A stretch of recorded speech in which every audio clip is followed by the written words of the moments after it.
I'm Dr. Brett Osborn, board-certified neurosurgeon, nutrition specialist, and featured BPI Sports expert.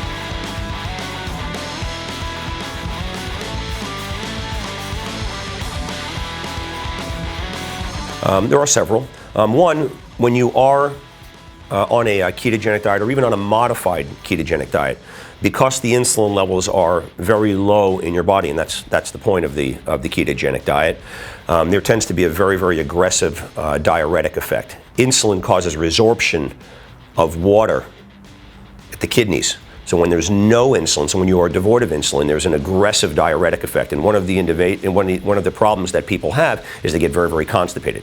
So it's necessary for individuals on a ketogenic diet or even on a modified ketogenic diet, which is less aggressive, to be sure they're drinking about a gallon of water a day. And one of the other things that I recommend my patients do is just eat chicken broth, eat chicken soup every day, and that's going to cause the body to retain a little bit more water from the sodium load. Another mistake that people make on the ketogenic diet is they go about it, the induction phase, too fast. So you just don't start somebody out on 25 grams of carbohydrates a day and just hope that they tolerate it, because in all likelihood they're not going to if they're eating the typical American diet, which is laden with carbohydrates, and particularly simple carbohydrates.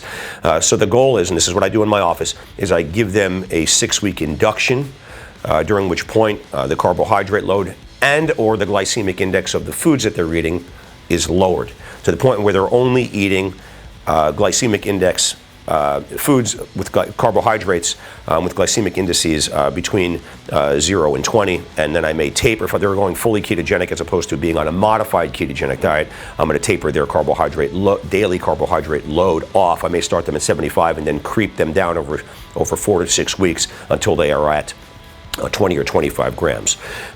Another thing that I can think of off the top of my head, as far as a mistake that is made when going keto, is not using branched chain amino acids, because if you are on a fully ketogenic diet, you are undoubtedly going to start shedding some muscle by virtue of the low insulin signal. So branched chain amino acids are excellent. They are anti-catabolic agents, as are ketones, but why not step it up a notch and use the branched chain amino acids as well as to preserve as much muscle as possible when you're depleting your body of the insulin, the carbohydrates, and secondarily the insulin signal, which is an anabolic hormone. So this is you are putting your body into a catabolic state, and you want to use as much anti-catabolic equipment, if you will, in the forms of good foods like branched chain amino acids.